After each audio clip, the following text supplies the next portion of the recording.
Good evening everyone. सो आज जो topic हम आपका स्टडी करेंगे उस टॉपिक का नाम क्या है? Wobble hypothesis. ठीक है। अब वोबल हाइपोथेसिस क्या होता है?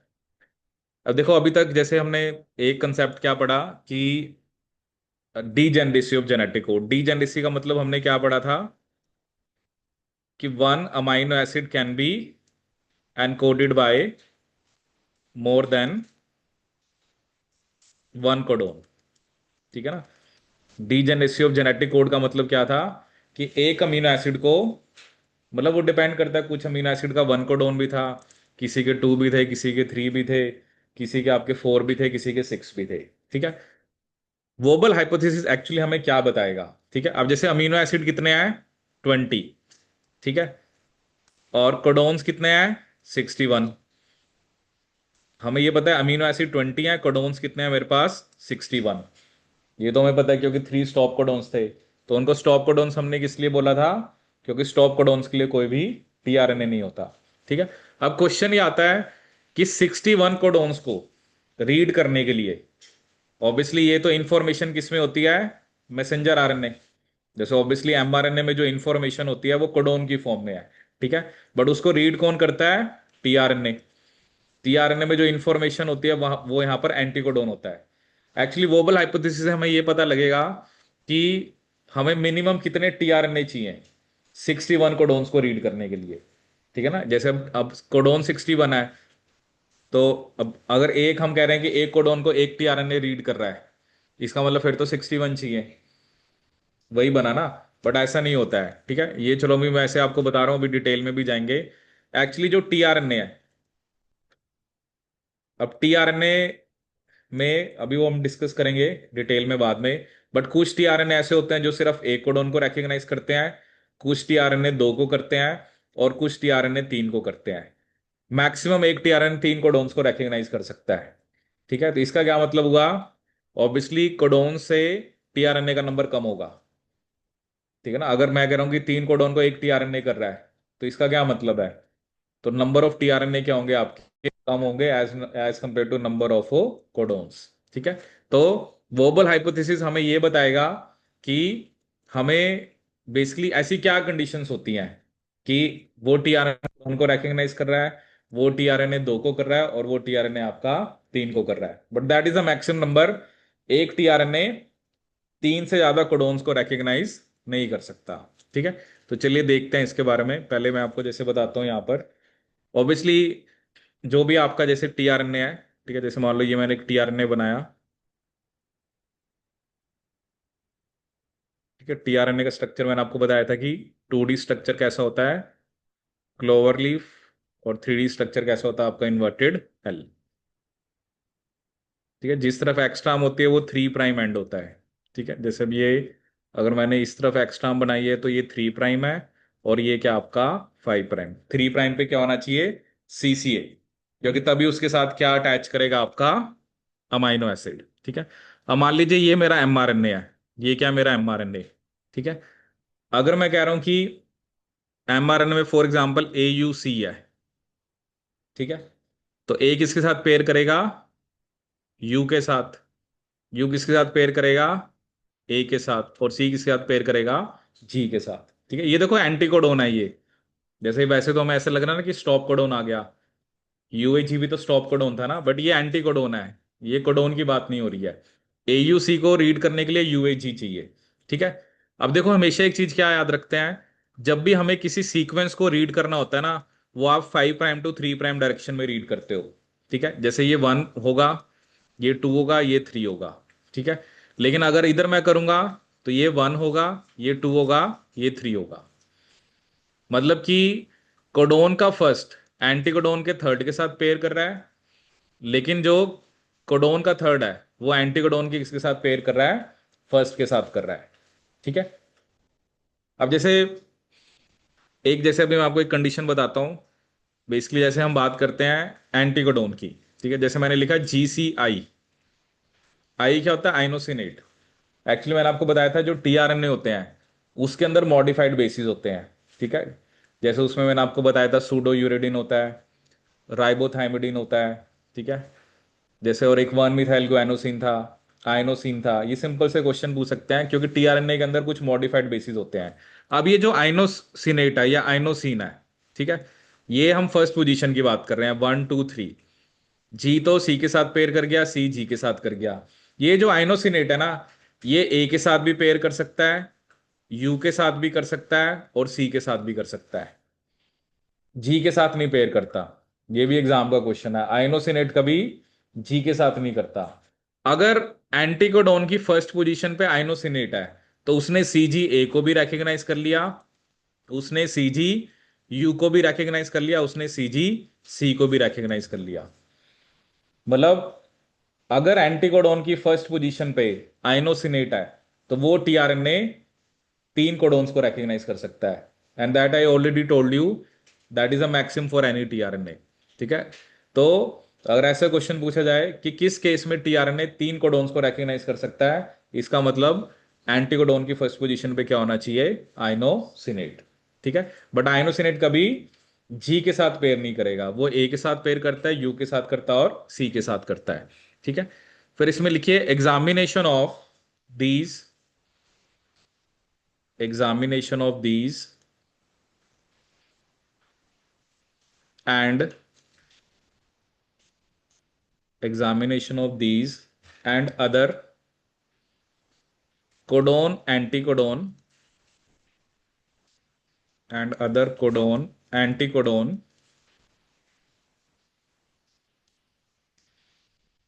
pairing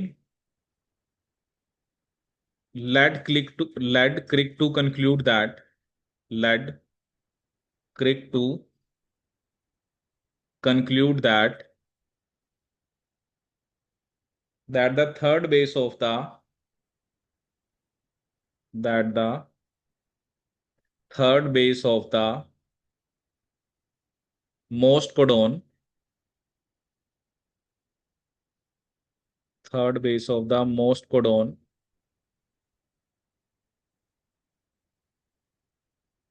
pairs rather loosely with the pairs rather loosely with the corresponding base loosely with the corresponding base loosely with the corresponding base of its anticodon।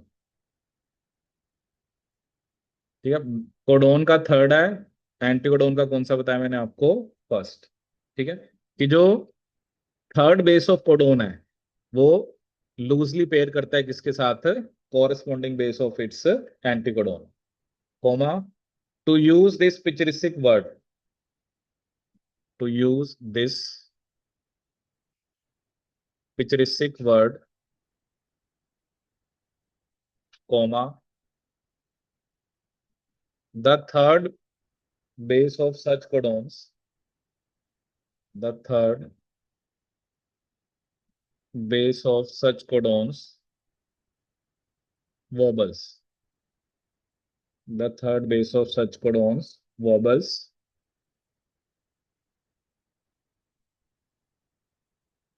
and Crick proposed a set of Crick proposed a set of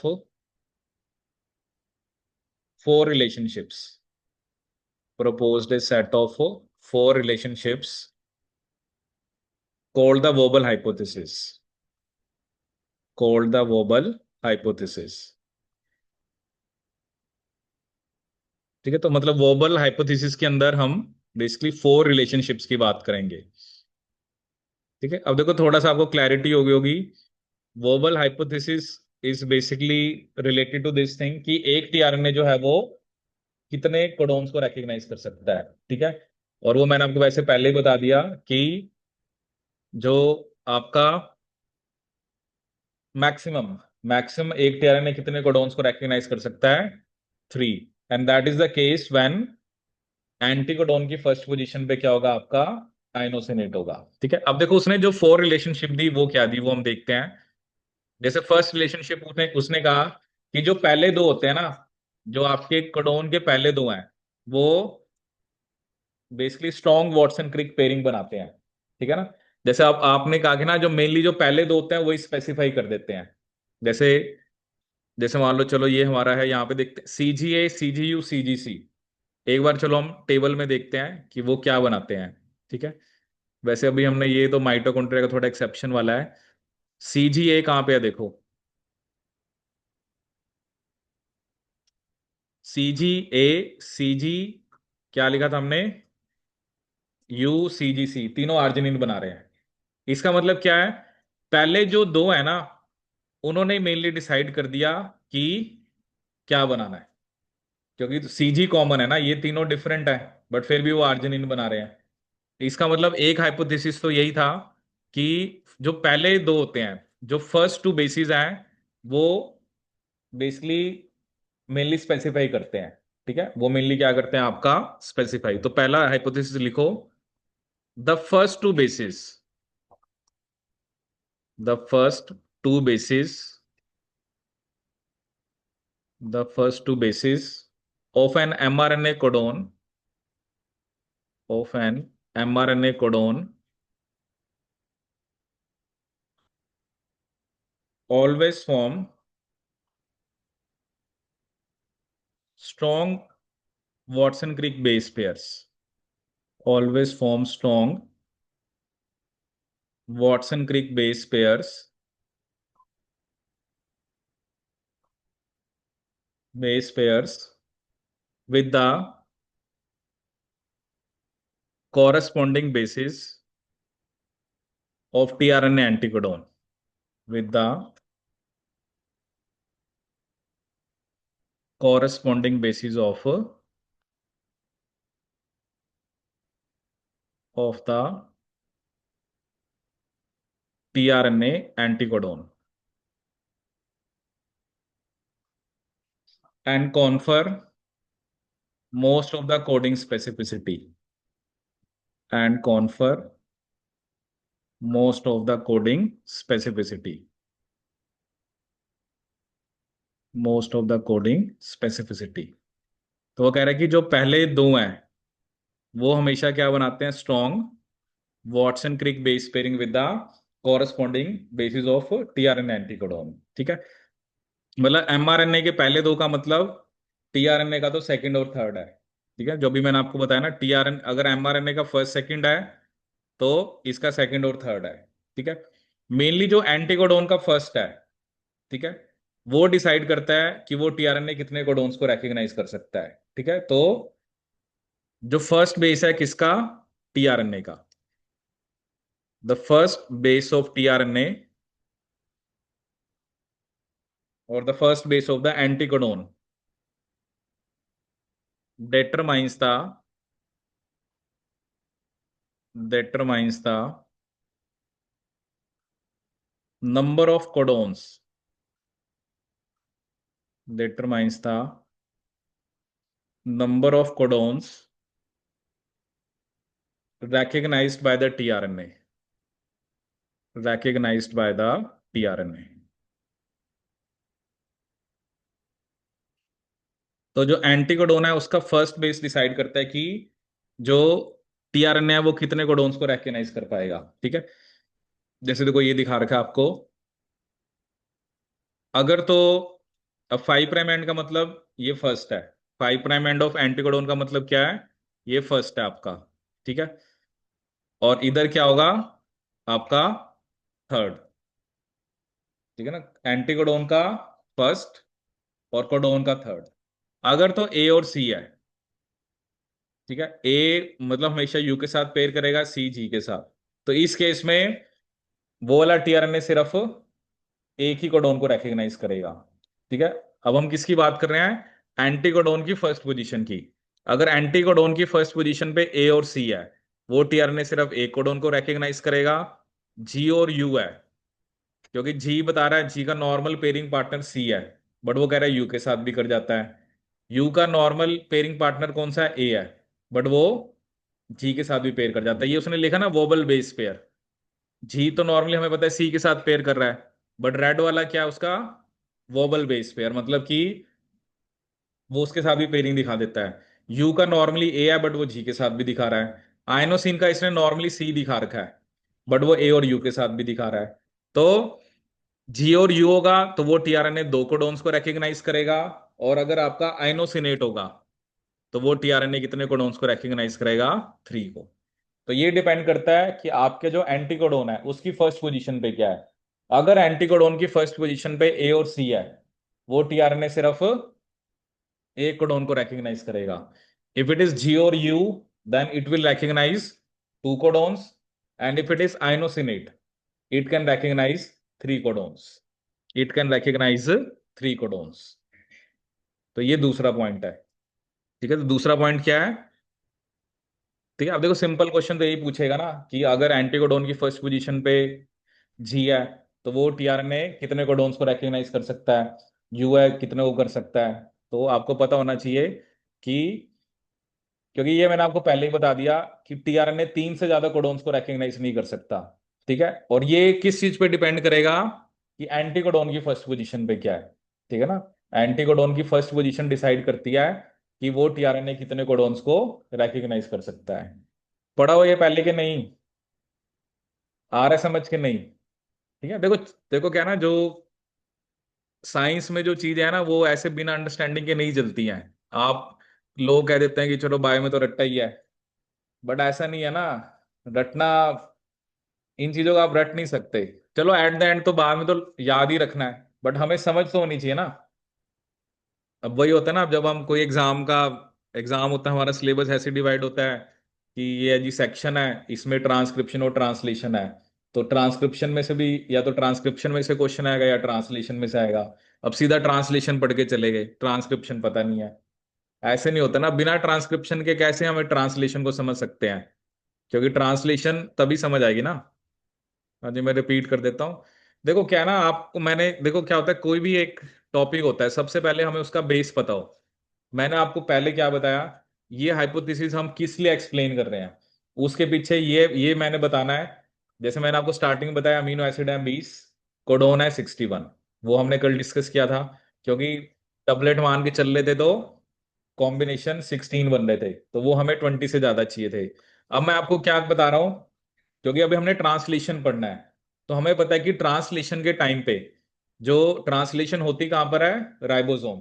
अभी हमने translation के steps अभी आगे आएंगे ना, तो हमें क्या पता है कि जो एमआरएनए है वो राइबोसोम से बाइंड करता है। ठीक है, mRNA is carrying the information. ठीक है, but it is a tRNA which brings the amino acid. ठीक है, ये ट्रांसलेशन तो पढ़ी होगी आपने थोड़ी बहुत। तो टीआरएनए का काम होता है, क्योंकि वो एमआरएनए में जो इंफॉर्मेशन है उसको रीड करता है और उसके कॉरेस्पॉन्डिंग अमीनो एसिड लगाता जाता है। ठीक है, तो अब मैंने आपको ये कहा कि अगर 61 कोडोन्स हैं, तो उस हिसाब से अगर एक कोडोन के लिए एक टीआरएनए है तो फिर तो 61 चाहिए। बट ऐसा नहीं है। ठीक है, क्योंकि कुछ अमीनो एसिड, कुछ जो टीआरएनए है, ठीक है, वो एक कोडोन को रेकग्नाइज करते हैं, कुछ दो को करते हैं, कुछ तीन को करते हैं। अगर मेरा एक टीआरएनए तीन कोडोन्स को रेकग्नाइज कर रहा है तो फिर मुझे इतने टीआरएनए नहीं चाहिए होंगे ना। अभी हम लिखेंगे भी सही, क्योंकि फोर्थ हाइपोथेसिस वही है। क्योंकि मिनिमम हमें 32 टीआरएनए चाहिए होते हैं 61 कोडोन्स को रीड करने के लिए। ठीक है, वो इसलिए होगा क्योंकि कुछ टीआरएनए दो को कर रहे हैं, कुछ तीन को कर रहे हैं, कुछ एक को कर रहे होंगे। ठीक है, तो मिनिमम हमें कितने चाहिए होते हैं? 32 टीआरएनए। ये भी एग्जाम में क्वेश्चन हमसे पूछ सकते हैं। ठीक है, तो ये मैंने आपको एक्सप्लेन, ये अब मैं ये चीज आपको एक्सप्लेन कर रहा था कि ऐसे कौन से केसेस हैं कि टीआरएनए की जो एंटी कोडोन है उसकी फर्स्ट पोजीशन डिसाइड करेगी कि वो टीआरएनए कितने कोडोन्स को रेकग्नाइज कर सकता है। इफ इट इज ए और C, that tRNA will recognize only one codon. If it is U or G, that tRNA will recognize two codons. And if it is inosinate or inosine, that tRNA will recognize three codons. And that is maximum for any tRNA. ठीक है, तो ये हो गया दूसरा hypothesis. ठीक है, तीसरा हाइपोथेसिस उसने क्या दिया कि, जैसे एक एग्जांपल पहले मैं आपको दिखाता हूं। जैसे कोई भी अमीनो एसिड लेते हैं, मतलब हमें हमें ऐसा केस लेना है जिसमें पहले दो डिफरेंट हो और बट वो सेम अमीनो एसिड बना रहे हो। ठीक है, जैसे पहले दो डिफरेंट हो और वो सेम अमीनो एसिड बना रहे हो। जैसे हम ल्यूसिन का एग्जांपल लेते हैं। ठीक है, देखो ल्यूसिन के अंदर U U A B leucine बना रहा है और सी यू यू भी ल्यूसिन बना रहा है। ठीक है ना। अगर पहले दो जो हैं, अगर पहले दो में डिफरेंस है ना, तो सेम टीआरएनए नहीं हो सकता कभी भी। जैसे ये जो केस मैंने आपको बताया था, इसमें पहले दोनों सेम थे, तभी हमने लिखा ना कि CGU CGC CGA, इनमें पहले दो तो सेम थे ना। लेकिन अगर पहले दोनों में से डिफरेंस है, चाहे फर्स्ट डिफरेंट है चाहे सेकंड डिफरेंट है, उनके लिए सेम टीआरएनए नहीं हो सकता। सेम टीआरएनए सिर्फ तभी होता है जब पहले दो तो सेम हो। जैसे इसमें क्या था ना, इसमें कोडोन का थर्ड डिफरेंट था, बट पहले दो तो सेम है ना। इसका क्या मतलब है, अगर मैं ल्यूसिन का लिखूं UUA, और दूसरा कौन सा है, या दो थोड़ा सा आप अगर एक ही डिफरेंस देखना तो जैसे CUA ले सकते हो। ठीक है, एक है UUA और दूसरा क्या है, CUA। अब पहले दो में से फर्स्ट वाला डिफरेंट है, इनके लिए सेम टीआरएनए नहीं हो सकता। हाँ लेकिन ये है, जैसे अब ये CUA है, CUU है, या CUC है, इन इन तीनों के लिए सेम हो सकता है क्योंकि पहले दोनों सेम है। बट अगर पहले दोनों में डिफरेंस है ना, उसके लिए कभी सेम टीआरएनए नहीं होगा। तीसरा पॉइंट यही है, व्हेन एन अमीनो एसिड, तो थर्ड पॉइंट लिखिए, when an amino acid is by several different codons, when an amino acid is specified by several different codons, comma, the codons that differ in, the codons that differ in either of first two bases, the codons that differ in either of first two bases, either of first two bases require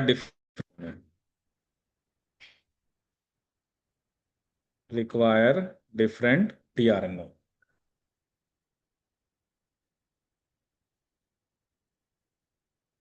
मतलब पहले दो same है तो चल जाएगा, लेकिन अगर पहले दोनों में से ही डिफरेंट है तो उस केस में आपका, तो उस केस में क्या होगा आपका, सेम टीआरएनए आपका नहीं हो सकता। अगर पहले दो में ही क्या डिफरेंट है तो आपका सेम टीआरएनए नहीं हो सकता। और फोर्थ हाइपोथेसिस यही था कि मिनिमम मुझे कितने टीआरएनए चाहिए 61 कोडोन को रीड करने के लिए, that is 32 tRNA to read 61 codons. ठीक है, इसमें भी ये भी लिख सकते हो कि 31 तो अमीनो एसिड्स के लिए हो गए, प्लस एक इसके लिए हो गया इनिशिएशन। मिथुनिन का तो वैसे एक ही कोडोन है, तो उसका तो वैसे ही हमें, उसका तो कुछ है ही नहीं क्योंकि उसका एक ही आ, मतलब एक ही कोडोन होता है मिथ्योनिन का, तो एक टीआरएनए तो उसके लिए चाहिए, और बाकी 31 जो होते हैं वो बाकी जो भी आपके 60 कोडोन्स को रीड करने के लिए। आया समझ में ये।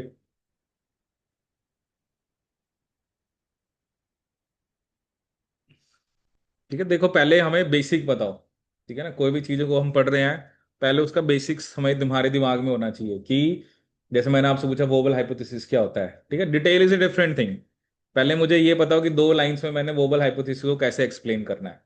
ठीक है, क्योंकि इस हाइपोथेसिस के थ्रू सिर्फ हम ये बताने की कोशिश कर रहे हैं कि एक टीआरएनए कितने कोडॉन्स को रेकग्नाइज कर सकता है। ठीक है, जैसे एक दिखाते हैं, एक और पिक्चर है, जैसे ये देखो, ये इसने दिखा रखा है ना, देखो मैंने आपको बताया एंटीकोडोन का हमने फर्स्ट देखना है, तो ये फर्स्ट है क्योंकि हम सीक्वेंस को किस डायरेक्शन में रीड करते हैं, 5 to 3। ठीक है ना, ये 5 प्राइम होगा। अब ये भी ना कई बार वो, जैसे अगर मैं इसको इधर 5 प्राइम बनाता तो ये फिर मेरा फर्स्ट होता। जैसे अभी टीआरएनए ना, टीआरएनए को जनरली ऐसे दिखाया होता है कि जैसे नॉर्मली कई बार हम डायग्राम बनाते हैं तो 5 प्राइम इस तरफ होता है। ठीक है, तो जैसे 5 प्राइम मैंने यहाँ पे बनाया, फिर सीक्वेंस को आप ऐसे रीड करोगे। सीक्वेंस जब भी होता है ना, क्योंकि बहुत सारे क्वेश्चंस में ना आप ये गलती हो जाती है कई बार, वो जैसे आपको एक सीक्वेंस देंगे, ठीक है, और वो पूछेंगे इससे क्या ट्रांसक्राइब होके बना है, तो हमेशा याद रखना सीक्वेंस को हमेशा किस डायरेक्शन में रीड किया जाता है, 5 prime to 3 prime। ठीक है, जैसे ये जो सीक्वेंस है ना, अगर मैं, ये तो चलो सेम ही बन रहा है GAG, चाहे मैं इसको 3 to 5 रीड करूं या 5 to 3, अदरवाइज जैसे कुछ और होता, जैसे इधर कुछ और होता, जैसे AG होता, तो AG उसको आप गलत रीड कर रहे हो, it should be red GA। Sequence को हमेशा किस डायरेक्शन में रीड करना है, 5 to 3। अब इसमें देखो ना, जी नॉर्मली तो सी के साथ पेयर करता है, लेकिन मैंने अभी आपको बताया वोबल पेयरिंग, वो किसके साथ पेयर कर रहा है, यू के साथ। देखो जी जो है वो एक प्यूरिन है, प्यूरिन ने पेयर किसके साथ करना है, पिरिमिडिन के साथ, ठीक है ना। तो जी का नॉर्मल पेयरिंग पार्टनर सी है, सी भी तो पिरिमिडिन है, यू भी पिरिमिडिन है। उधर आपका क्या है, यू है, यू क्या है, एक पिरिमिडिन है। तो यू का नॉर्मल पेयरिंग पार्टनर क्या है, ए है, बट अब वो जी के साथ कर रहा है। तो ऑब्वियसली क्या है कि जी उधर जो जो आपका जी है वो प्यूरिन है, मतलब पेयरिंग तो प्यूरिन और पिरिमिडिन की हो रही है। But the thing is that कि उसमें आपका थोड़ा सा वोबल पेयरिंग है। वोबल पेयरिंग का मतलब क्या है कि वो किसी दूसरे, जो उसका नॉर्मल पेयरिंग पार्टनर नहीं है, दूसरे के साथ भी पेयर कर रहा है। अब वही है ना, देखो ये जी वाले टीआरएनए ने सी यू सी को भी रेकग्नाइज कर लिया, सी यू को भी कर लिया, ठीक है। बट पहले दो सेम होने चाहिए। अगर पहले दो डिफरेंट है तब सेम आपका टीआरएनए नहीं हो सकता। पहले दो अगर सेम है तो तब सेम टीआरएनए हो सकता है, बट अगर कोडोन के पहले दो ही डिफरेंट है, ठीक है, और maybe they are coding for same amino acid, but उनके लिए सेम टीआरएनए नहीं हो सकता। ठीक है, सेम टीआरएनए तभी होगा जब पहले दो जो हैं वो कोडोन के क्या होने चाहिए, सेम। ठीक है, बाकी तो first position of anticodon decide करेगी। इफ इट इज सी और A, that tRNA will recognize one codon. U और जी है तो दो, आइनोसिन है तो आपका थ्री। ठीक है, तो ये हो गया आपका वोबल हाइपोथेसिस कंप्लीट।